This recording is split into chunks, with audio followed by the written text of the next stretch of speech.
A blessed day to you. I am Bishop Ruben Abante, and I'm the senior pastor of the Lighthouse Bible Baptist Church.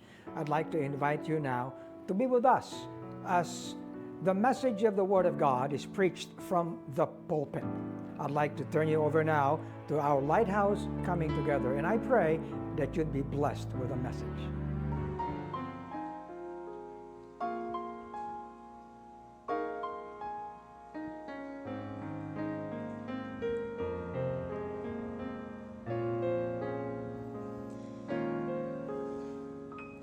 What good are love songs if they don't make us lovers?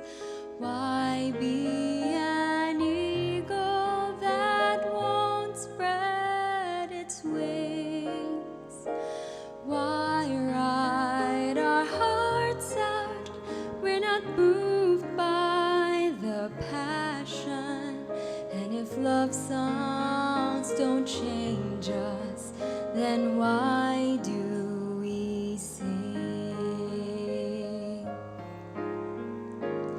Once there were prophets, but we would not hear them.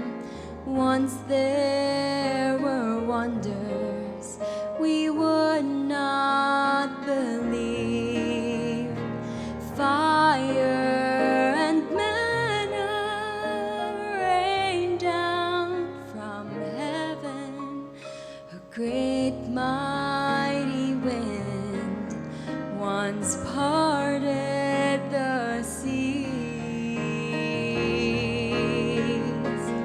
What good are love songs if they don't make us lovers?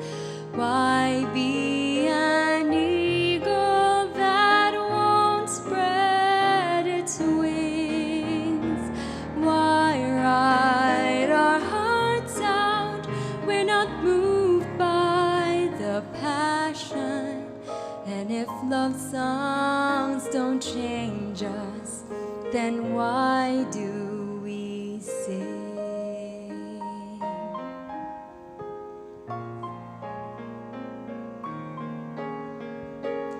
When we were blinded, God sent His vision.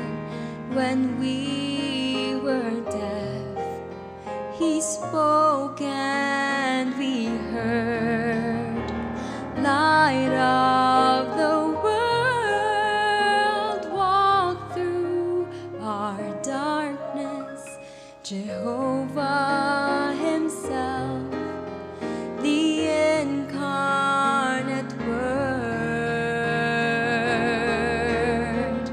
But what good are love songs if they don't make us lovers? Why be an eagle that won't spread its wings? Why ride our hearts out? We're not moved by the passion. And if love songs don't change us, then why do we sing? And if love songs don't change us, then why do we sing?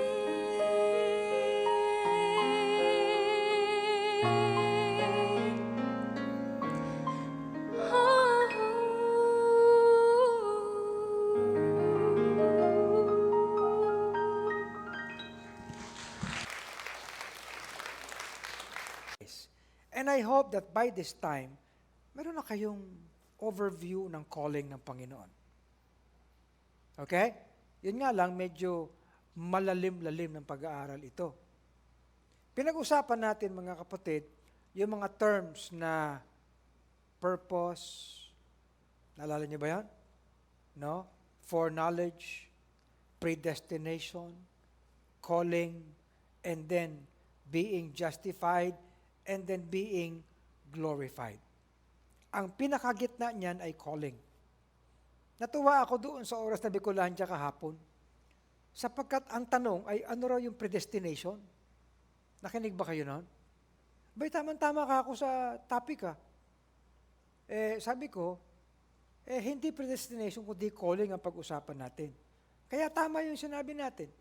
You will never understand what foreknowledge is, what predestination is, kung hindi mo ikukonsidera ang purpose at calling ng Panginoon.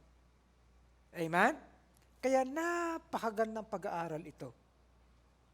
And so I actually enjoin everyone to look into this truth. Okay?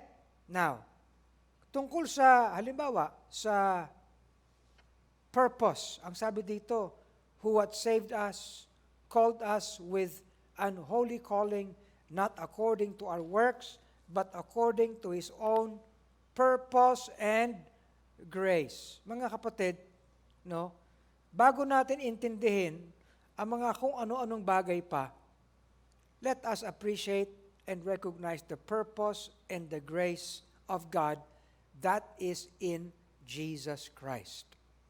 Okay? Now, ang sabi ko nga sa oras na Bicolantya kahapon, ang foreknowledge at ang predestination ay nasa poder yan ng Panginoon. Hindi sa tao yan. Okay? And we must, ang sabi sa akin ni tatay nung araw, what is God's, you let it be God's. Okay? If you do not understand, take it by faith. Amen? Alam nyo, let me say this. Marami nag-aaway-away ngayon sa topic ng being Calvinist and Arminian. You heard that? Okay? Being Calvinist and Arminian. Okay, let me be very, very categorical in this statement. We are neither. Okay? We are neither. I am not a Calvinist. Lighthouse is not. We are not Arminian. Lighthouse is not. Ever since Tatay's time, ganyan na tayo.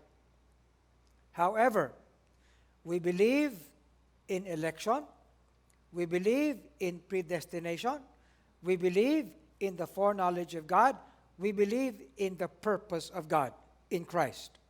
Why? Because we find these terms in the Bible. Amen? And we need to understand.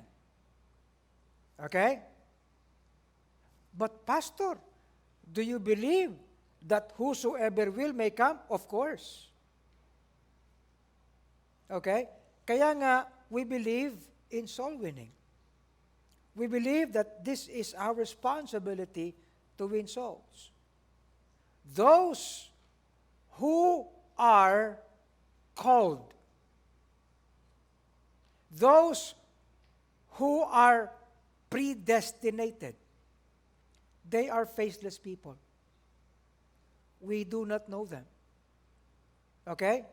Kaya hindi tayo tumitingin sa isang tao, sasabihin natin, siguro tinawag ka ng Panginoon. No? Siguro predestinated ka, predestined ka. No, they are faceless people.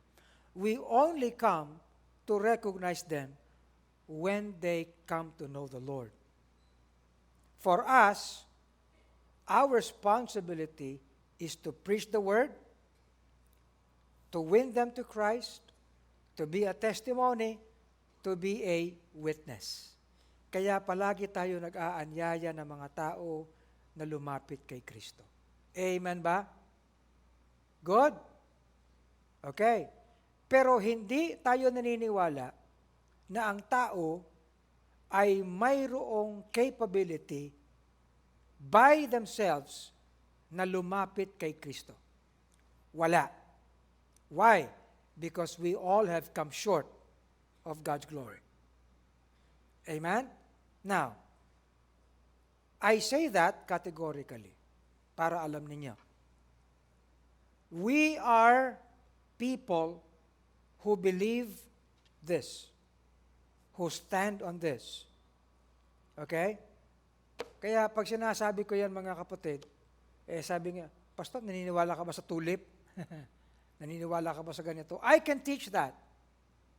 Pero it's best, mga kapatid, na we are not driven by all these ways of presentation. Kaya nga inyong pastor, hindi na ako nag-outline like others make their outlines. Binibigay ko na lang ang mga verses so that we may be established in the present truth. Amen? Okay. Now, we believe in the good pleasure of God. That God, has His own good pleasure. According to His good pleasure. Kung may pleasure tayo, mas may pleasure ang Panginoon. Amen? We believe that God has a purpose in Himself. Amen? Okay. Now, we also believe that that purpose is made known to us here. Kinakailangan lang pag-aralan natin ng husto. Good? So, yun ang bahagi ng calling. And last Sunday, we did a summary or an enumeration of the calling. That the calling of God, it is a calling according to His purpose and grace. Hindi pwedeng paghiwalayin yan. Hindi purpose lang. Sapagkat ang naghatid ng lahat ng kanyang purpose ay grace. Okay? Without the grace of God that is in Jesus Christ, we can never know, we can never realize God's purpose. Tayo na mga tao, minsan, meron tayong sinasambitla pag may nangyari sa atin. Siguro may purpose ang Panginoon. Mga kapatid, bago pa nangyari ang kahit anong pwede mangyari sa atin, may purpose na ang Panginoon. Hindi na tayo kinakailangan mag-antay ng isang bagay na circumstance sa ating buhay para sabihin natin na may purpose ang Panginoon. At hindi bagay na siguro. Talagang siguradong may purpose. Amen? Because He purposed it in Himself. Good? Alam niyo kagabi, sabi sa akin merong full moon. At yung buwan ay 14,000 kilometers nearer to Earth than the other full moon. Kaya nagmadali ako umakyat sa deck. Sinama ko si Chris. Kinunan ko yung buwan. Kamamadali ko, mali ang settings ko. Minsan lang nangyayari yun Kuha akong ganyan, tapos baba ako. Nung tinignan ko yung aking mga kinuha, mali ang setting ko. Kamamadali. Pambihira. Pero alam niyo ba, yung buwan, hindi mali ang setting nun. Okay? Nakatalaga na sa Panginoon yan. Alam niyo ba yan? Kasi, ang isang maling orbit ng buwan, malaking damage sa atin. Ang isang maling revolution ng buwan, maling damage sa atin. Malaki yan, mga kapatid. And everything in the whole universe, they move according to God's design, according to God's purpose. Do you believe that? Isipin mo. Kaya, alam niyo mga kapatid, kung iisipin, there are, I don't know, how many stars are there in the whole universe? We do not know. Trillions and trillions and trillions. I do not know.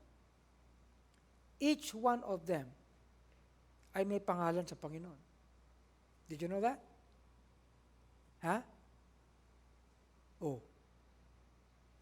It's mind-boggling. Ika nga.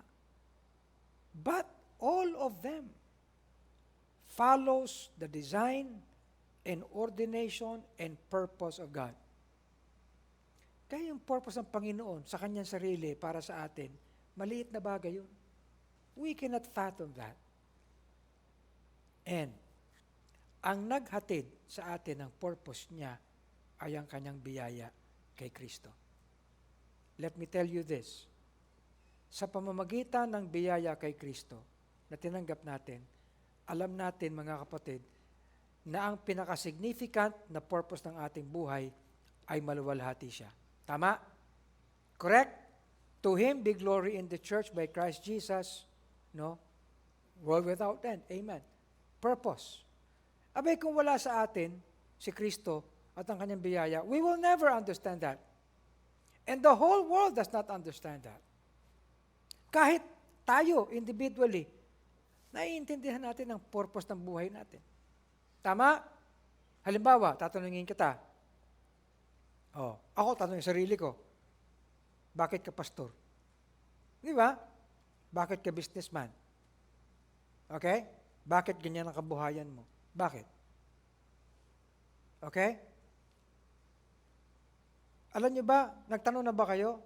Nakakita ka na ba mga kapatid ng singer na naging singer at sikat na singer na sintonado? Meron ba nun, Tony? Ha? Ang galing mong singer, bakit? Sintonado ka eh. Sisikat ka ba nun? Kahit si Roland Abante, na hindi ko maintindihan kung kamag-anak namin no, ano nyo. Hindi eh. Pero sino ang naglagay ng kakayanan sa isang tao para maging singer? Ha?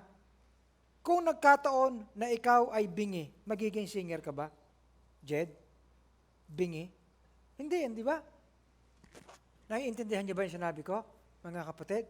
Hindi eh. Pero niloob ng Panginoon na magkaroon ka ng ganong kakayanan. Correct? Hindi, kasi sa tatay ko yan. Namana ko yan sa tatay ko na kaya magaling ang umabit ng tatay ko. Ganun din yun eh. Sino ba naglagay ng kakayanan na ganon? Maliit na bagay lang yan mga kapatid. But it follows that somebody placed that equipping there. Tama ba? Ba't ganyan ang tangkad mo? Ako minsan gusto ko mainggit na si RJ ganun ang tangkad eh. Nanliliit ako eh. Kaninong design yun? Design ba yun ni Robert? Design ba yun ni Gina? Hindi. Okay? And then magtatanong ka kung ano ang purpose ng Panginoon. Tama? Now, and many more, lalo na mga kapatid, sa bagay na dumating sa atin ang biyaya ni Kristo, bay lalo tayong mapagyayaman sa purpose ng Panginoon sa atin. Kaya napakaganda ang subject na bilang mga mananampalataya, naiintindihan natin ang purpose natin sa buhay na ito. Amen? Okay. Called to be saints. Okay? Ang panawagan ng Panginoon ay hindi para sa direksyon ng kasalanan, kundi sa direksyon ng kabanalan. Amen? Ang panawagan ng Panginoon ay para sa fellowship with His dear Son. Hindi fellowship with the world. Ang panawagan ng Panginoon ay towards the liberty that is in Jesus Christ. Ang panawagan ng Panginoon is a calling into one body. Okay? Now, we need to realize this. Okay? Ang panawagan ng Panginoon is towards His kingdom and glory. Called to holiness. Called by the gospel. Called to the good fight of faith. Called from darkness into His marvelous light. Called to follow His example and steps. Called to be a blessing. Called to His eternal glory by Christ Jesus. Hindi lang pansamantalang glory, kundi eternal na glory by Jesus Christ. Mga kapatid, kaya tayo binigyan ng buhay na walang hanggan upang merong walang hanggang luwalhati si Kristo sa atin. Did you know that? Para saan yung buhay na walang hanggan? Diba? Alam niyo minsan, mga kapatid, ito ang isang tao na tumanggap kay Kristo, ang naiisip lang niya, pupunta siya sa langit. Maliit na bagay yun. Kaya, kinakailangan gisingin natin ang ating mga sarili kalooban na ang pananampalataya kay Kristo ay hindi lang pumunta ng langit. Kaya maraming mga Kristiyano ang nasa isip, pumunta, mamasyal kasama na, pumunta lang. Yun lang. Walang sense ng gawain. Pumunta lang. Mamasyal lang. Hindi po ganun. Dito sa Lighthouse, pinag-aaralan natin yan. And then call to glory and virtue. Aanhin mo ang abilidad kung wala kang virtue. Tama? Aanhin mo ang galing ng abilidad kung wala kang virtue. Correct? Aanhin mo ang magaling ka sa math. Dishonest ka naman. Bira, no? Patay tayo niyan. No? Di ba? Maraming magagaling sa math. Ginagamit ang kakayahan nila sa dishonesty. Hindi virtue yun. Naisip niya ba yan? Ha? Aanhin mo, mga kapatid, yung bang magaling ka sa business. Sakim ka naman. Bira. Ang pangit, di ba? Okay? So, luwalhati at virtue. Good? Aanhin mo ang ganda. Pangit naman ang ugali mo. Tama? Correct? Aanhin mo na ikay na kay Kristo. Abay, demonyo naman ang palagi mong kilos. Di ba? Kaya yung pinaawit ko kay Daisley nung linggo eh. Okay? Magandang awit yun ah. Di ba? Why be an eagle when you do not spread your wings? Correct? Di maging ostrich ka na lang. Ilakad mo na lang yan. Ibaon mo yung ulo mo dun sa lupa. Yun ang ostrich. Huwag ka ng eagle. Tama, no? Kung eagle ka, doon ka, you could be, spread your wings like you have the strength of an eagle. Correct? Yun ang mga bagay. Kaya mga kapatid, it follows that ang Diyos ay may purpose. Tama ba? Can you imagine? Ako, pinanonood ko yung mga iba't ibang mga creature sa dagat. Pati ang mga whales, blue whale, di ba merong ganun eh. Pati yung mga whales, iba-iba ugali. Alam niyo ba yun? Hindi lahat ng whales pare-pareho ng ugali.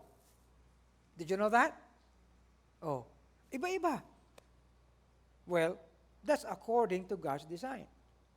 Anyway, so, yung calling, pag naintindihan natin, mababalikan natin yung subject ng predestination and foreknowledge and purpose. Okay. But how does calling come to us? Then, we get to our lesson. Ano yun? The grace in the calling. Okay. Another categorical statement. Lahat ng called, nakikinig ba kayo? Lahat ng called, lahat ng tinawag, past tense yun called, correct? Lahat ng called ay naliligtas. Lahat ng may totoong kaligtasan, called yan. Amen? Okay? So, ang lahat ng tumanggap kay Kristo, doon mo makikitang called sila. Okay? Bakit? Why? Paano nangyari? Sapagkat ang lahat ng called ay binibigyan ng Diyos ng biyaya. Okay? Yun, mga kapatid. Kung kaya ang lahat ng tinawag ay nagre-responde sapagkat ang biyaya ay binigay sa kanila. You follow? Hindi pwedeng tumawag ang Panginoon na hindi tumutugon sa Kanya. Ang lahat ng tinatawag ng Panginoon ay tumutugon sa Kanya. Okay? You understand that? Why? Because the call of God is effectual. Okay? The simple term is effective. Why? Bakit nagiging effective ang call ng Diyos? Because of His grace. Okay? Ang biyaya ng Diyos, no, ay inihahatid sa atin dahil sa panawagan. Now you observe. Let's go back to Romans chapter 8. Okay? Romans chapter 8. Dito natin tingnan.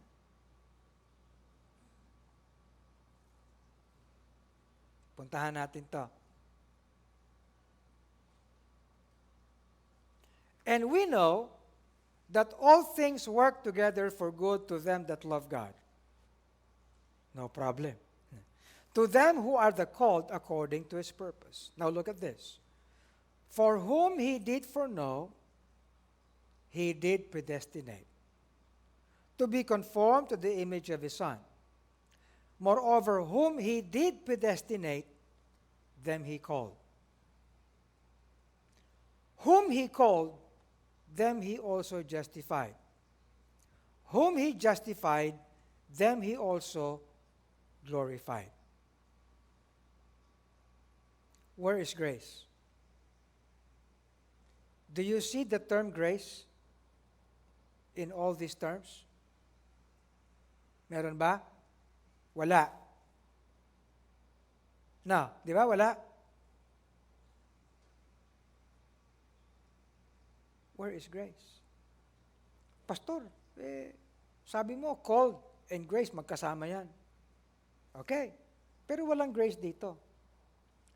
Kaya litong-lito ang mga sinauna na mga mananampalataya.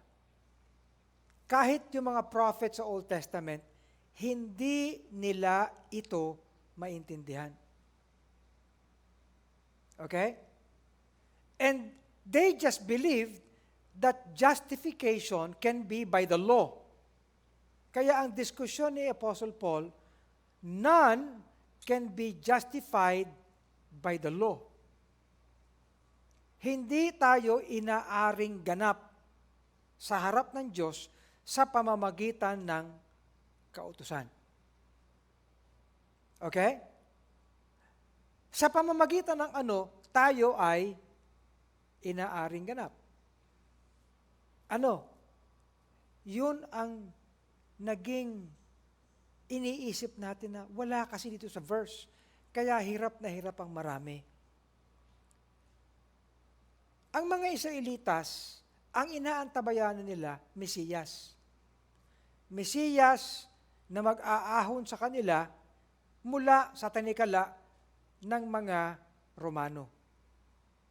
Okay? Naniniwala sila. They were simply waiting and looking forward to a king. Okay? A Messiah, the sent one. Tama ba? The sent one. The one. Kaya pati yung mga pelikula, ginagamit yan. The one. Okay? Now, they failed to see, no, that when the Lord Jesus Christ comes, He will allow a period within which that He will be king, and that will be the millennial reign.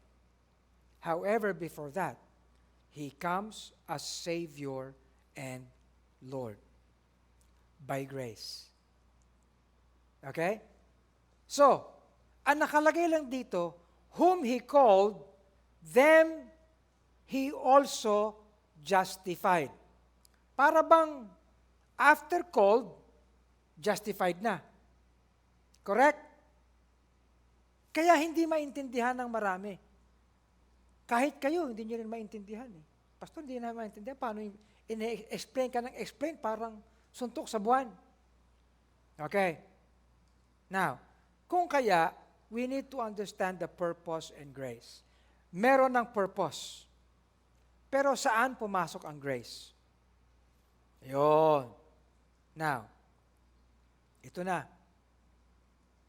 The call of God is effectual because He bestowed grace to everyone He called.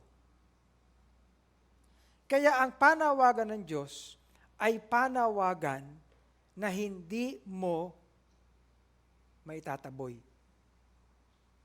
Bakit? because of the grace. Amen? Ngayon, paano mong nakakamtan ang grace? Paano mo nakakamtan ang grace? For by grace are ye saved through faith. Tama? Ephesians 2:8 and 9. Tama ba yan? Alam niyo, doctrine to ha. For by grace are ye saved through faith. Sa pamamagitan ng biyaya, tayo'y nangaligtas. No? Sa pamamagitan ng pananampalataya. So, paano natin nakamtan ng grace? Sa pananampalataya. Correct? Now look at this. Romans 5:2. Puntahan natin. Ang mga maraming pag-aaral kasi ay hindi ganito. By whom also we have access by faith into this grace. Nababasa niyo ba yan? Sino yung by whom? Si Kristo, correct? At kay Kristo ang daloy ng biyaya because grace came by Jesus Christ. John chapter 1. You follow? Ha? Ngayon, ang sabi, we have access into this grace by faith. Kasi dito kasi nakauna lang yun eh. We have access into this grace by faith. Now, ano ang paraan para ang pananampalataya ay masa atin? Ano? Ha? Faith cometh by hearing, and hearing by the Word of God. Tama? So, ibig sabihin, makinig ka, take the Word to be true. Amen? And if you take the Word to be true, and you believe the Word to be true, that's faith. And you act on how the Word and what the Word says, grace comes to you and saves you. Naintindihan niyo? Halimbawa, sabi dito, ang lahat ay nangagkasala at wala nakaabot sa kaluwalhatian ng Diyos. Sabi mo, hindi totoo yan. Okay? Hindi totoo yan. Hindi ako makasalanan. Well, nire-reject mo to. Tama? Pero kapag pininiwalaan mo yan, oo nga, makasalanan ako. Okay? Panginoon, makasalanan po ako. Oh, pagkatapos nabasa mo, the wages of sin is death. Nako! Dahil pala ako'y makasalanan, may kamatayan ako at may kahatulan. Tama? Tatanggapin mo yung katotohanan yan. Ito ang totoo. No? Kung ipaglalaban mo yung sarili mong paniniwala na, hindi totoo yan. Pag namatay, wala na yan, tapos na yan. Di ba? Pero hindi. So tinanggap mo. Yung pagtanggap mo sa sinasabi ng katotohanan ito, faith yun. Okay? Oh. Pagkatapos nabasa mo, for whosoever shall call upon the name of the Lord shall be saved. Saved saan? Oh, di ba? Whosoever, kasama ako. Kasama ako. Di ba? So, tumawag ka. Faith yun. Correct? Nung tumawag ka, grace came and lifted you up. Naintindihan niyo? Okay? Yun ang naging proseso. We need to understand it that way. Kaya alam niyo, yung pagtanggap kay Kristo, hindi lang tanggap ng tanggap yan. Naalala ko nung araw si Uncle Rudy Perdigon. Siyempre, bago siyang mananampalataya, si Uncle Rudy, Yun, PC yun eh. No? PC. Anong tawag doon? Constabulary, di ba? Okay. Kernel siya. Meron siyang na-meet na Iglesia ni Cristo. Wini-witnessan niya. At ang sinasabi niya, si Kristo ay Diyos. Sabi ng Iglesia, hindi, tao lang siya. Hindi, itong sabi ng Bible, kinakailangan maniwala ka na si Kristo ay Diyos. Hindi, libro lang yan eh. So, hindi ka maniniwalang si Kristo ay Diyos? Hindi ka maliligtas na? Hindi. Sinuntok niya. Bulag tayong iglesia. Tatanggap ka? Hindi. Alam nyo, kahit tumanggap yun, walang pananampalataya yun. Tama? Kaya tayo, hindi natin pinepwersa ang pagtanggap kay Kristo. Sabi pa sa akin ng isa, alam mo, tayo, para multilevel marketing yan. Okay? Kumbinsihin mo lang na tanggapin si Kristo, okay na yan. May ginawa pong sales talk si Kristo. Hindi tayo naniniwala dyan. Mga kapatid, maling paraan yung patatanggapin mo yung tao kay Kristo dahil gusto niyang pumunta ng langit. Abay, sino bang ayaw pumunta ng langit? Papasyal ka na ng langit eh. Di ba? Parang pupunta ka na ng Europe. Gusto mo pumunta ng langit? Oo, pupunta na ako ng langit. Kaya yun eh. Hindi. Kaya mga kapatid, seryosong bagay yan. Hindi natin nilalako na gano'n na lang ang gospel. Amen? Kaya tayo, we do not believe in yung mga programa ng kung ano. Present the truth the way it should be presented. Ang daming tanggap ngayon. Wala na. Amen ba? Mas maigi pa na let that conviction grow in them. Amen? Kaya tayo rito. Alam niyo, itong mga kapitbahay natin dito, pwede naman patanggapin palagi yan eh. Tama? Pero, let them see the goodness, the love of Christ in us. Abutin natin sila. Ganun yan. It is best. Tama? Kaysa na, halimbawa, alam niyo ba, ang pinakamadaling patanggapin sa Panginoon, yung mamamatay na. Totoo yan. Tatanungin mo pa, gusto mo bang pumunta ng langit? Siyempre, totoo. Pero wala eh. Okay?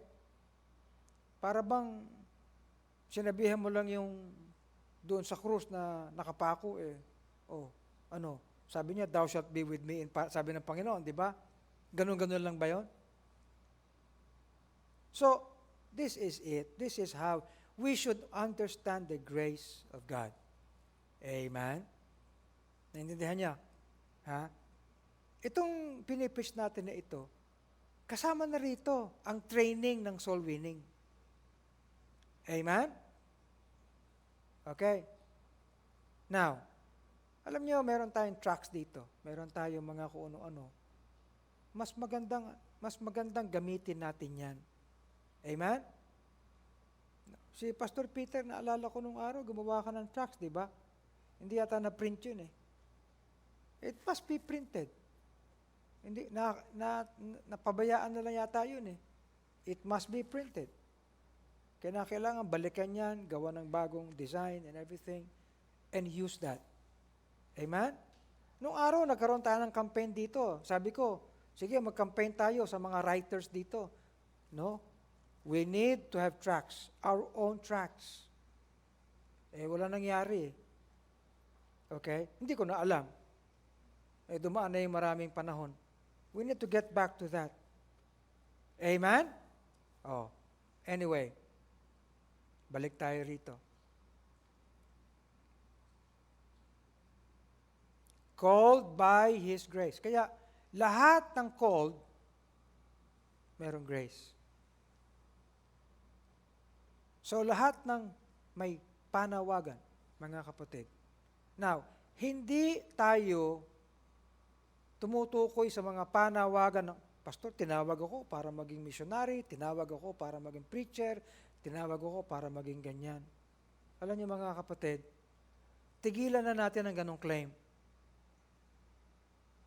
Naintindihan niyo ba? Sapagkat lahat ng ligtas ay tinawag. Amen? Tinawag. At yung panawagan na yan, ay lahat ng panawagan nakita natin dito kanina. Called to be. Okay? Called for. Lahat ng ligtas, lahat ng members ng Lighthouse may panawagan. Bakit? Sapagkat lahat ay naligtas ng may biyaya. Good? O, yan. Ngayon, paano natin naisingit yung grace sa call? Kasi ang sabi, whom He called, them He also justified. Tama? Tama? Obserbahan nyo. Pero, in order for man to be justified, he must be justified by grace. We cannot be justified by the law. Amen? Ito ang sinasabi. Being justified freely by His grace. Maliwanag. Isa pa. Being justified by His grace. So, for us to be justified, we need grace. Kaya yung statement ni Paul, whom He called, them He also justified.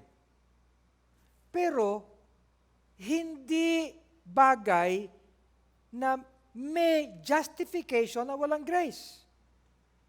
Naintindihan niyo ba?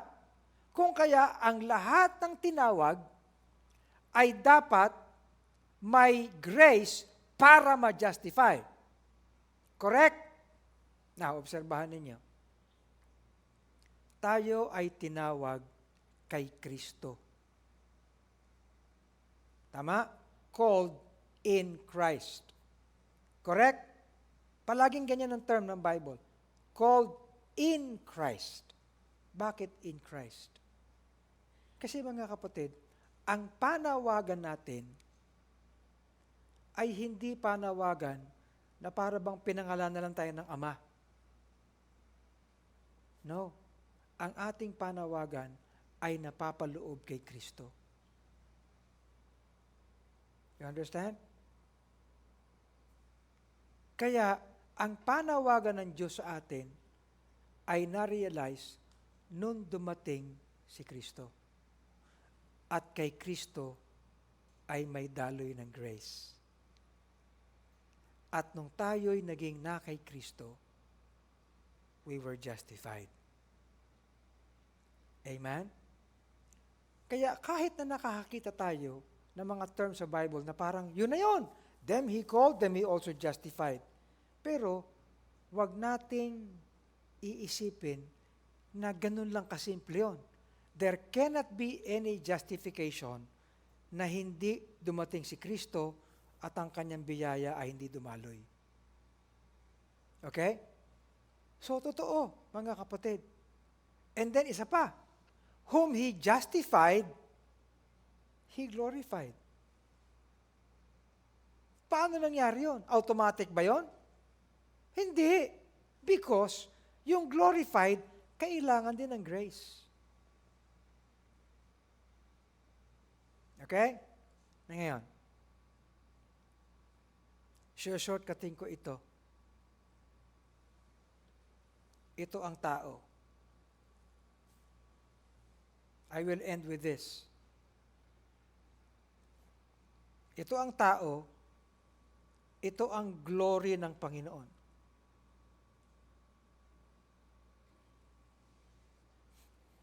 Okay? You follow? Ang sabi ng Bible, because of sin, we came short of His glory. Correct? Ibig sabihin, ang tao ay hanggang dito lang. Ito, wala. Wala yan. Correct? Okay. kahit anong gawin natin, magpakagaling ka, maging dalubhasa ka, maging matalino ka, magkaroon ka ng entitlement, kapos pa rin. Tama? Magpakabait ka, kapos pa rin. Amen? Asing kapos pa rin. Wala. Lahat ng tao gustong umabot sa tugatog ng tagumpay. Pero kahit maabot mo yung tugatog ng tagumpay, kapos ka pa rin dito sa level na to. Amen? Okay. Kaya, huwag kang magmalaki na ikaw'y may degree. May yaman ka. Okay? May entitlement ka. Huwag kang magmalaki. Kapos ka pa rin. Amen? Oh. So, tayo mga mananampalataya, hindi natin binabase yan. Yung sukat ng mundo sa tagumpay, hindi natin binabase yan. Mayaman ka? Abi, kahit unsaved, mayaman eh. Itong building natin maganda. Di ba? Okay ba? Maganda ba building natin? Mas maganda ang building ng Mormons.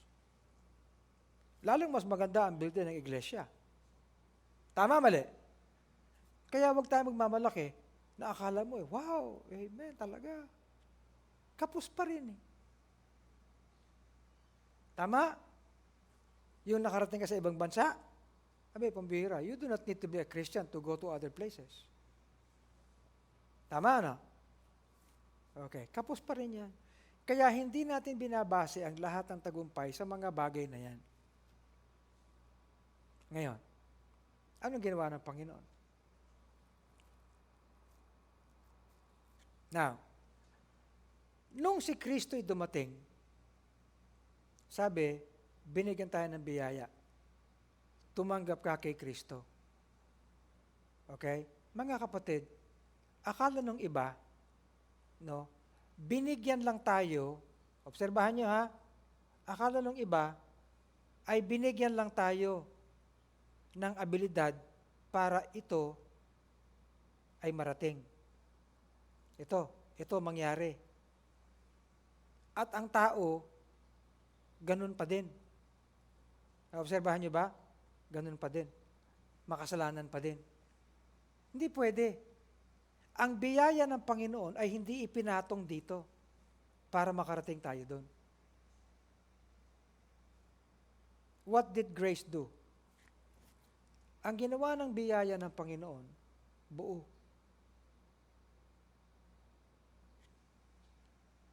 Okay? Ang unang ginawa ng biyaya ng Panginoon, binago ito. Binago dito. Ginawang bagong tao. Correct? Dahil kung ito mananatiling makasalanan, hindi pwedeng ipatong yung grace dito. At darating ka na sa langit. Hindi.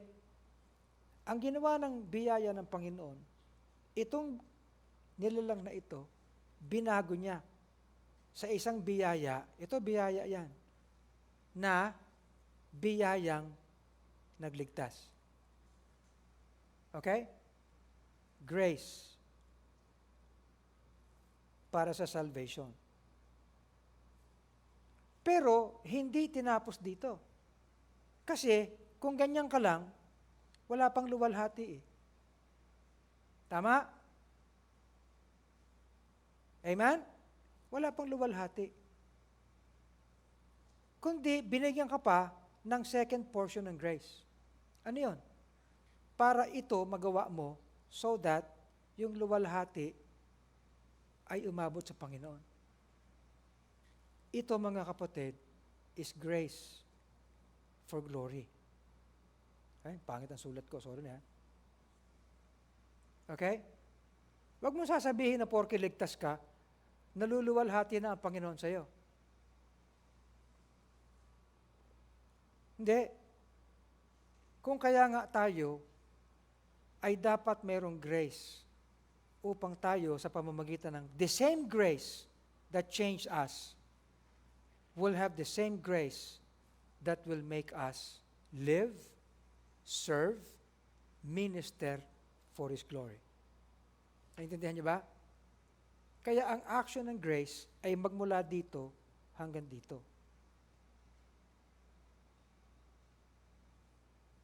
Okay? Kaya ang tinuturo natin dito ay hindi lang para pangkaligtasan ng kaluluwa. Ang tinuturo natin dito ay para sa ating buhay, maluwalhati siya sa pamamagitan ng biyaya ng Panginoon. Kaya tayo meron tayong pagkilos. Kaya yung to Him be glory in the church. Sanay na siya, ay purihin ang Panginoon, naligtas siya. Tapos na. Hindi. No. Purihin ang Panginoon. Ligtas na siya. Naglilingkod pa sa Panginoon. Sapagkat ang biyaya ay biyaya hanggang sa paglilingkod. Naintindihan niya? Ha? Wow. As in wow. Kaya mga kapatid, tayo as a church, as an ecclesia, we are very careful to know these things and to learn these things. Kaya alam nyo, hindi ako naniniwala sa isang naligtas na gano'n na lang, porque ligtas na. Pinagmalaki pang ligtas niya. Senseless naman ang buhay niya. Why be a Christian and not have a testimony? Tama? Why have the grace of God na hanggang ganyan ka lang? Correct? Oh. Iiwan ko sa inyo ito. Pero hindi pa tayo tapos dyan. Marami pa. Good? I hope you understand. Dear Heavenly Father, thank you, Lord, for tonight. Thank you for this lesson. Thank you for this truth. Ipagtibay mo nga ito, Panginoon, sa amin, so that you will indeed be glorified in our lives and be glorified in Lighthouse. To Him be glory in the church by Christ Jesus, world without end. Amen. In Jesus' name, amen. Thank you for joining today's The Pulpit. We hope you were greatly blessed by the preaching of God's Word. We would like you to have that personal experience of salvation by accepting the Lord Jesus Christ. And by doing this simple prayer, you can accept Christ in your heart. Our dear Lord and Heavenly Father, thank you for the opportunity of salvation. I know I do not have the capacity in me to save myself from the damnation of sin. I accept you as my personal Lord and Savior. In Jesus' name, amen. The Bible says, if you have prayed this prayer, but as many as receive Him, to them gave He power to become the sons of God. And the Bible says, He that hath the Son hath life. If you would like to know more about the Bible, send us a message via Facebook at Lighthouse BBC FB page or via text message at 0928-522-2683. We'd like you to continue growing in Christ, so we invite you to join our coming together every Sunday at 9 in the morning and 4 o'clock in the afternoon. Also on Tuesdays and Thursdays at 7:30 in the evening. See you again for the next episode of The Pulpit. Thank you and God bless.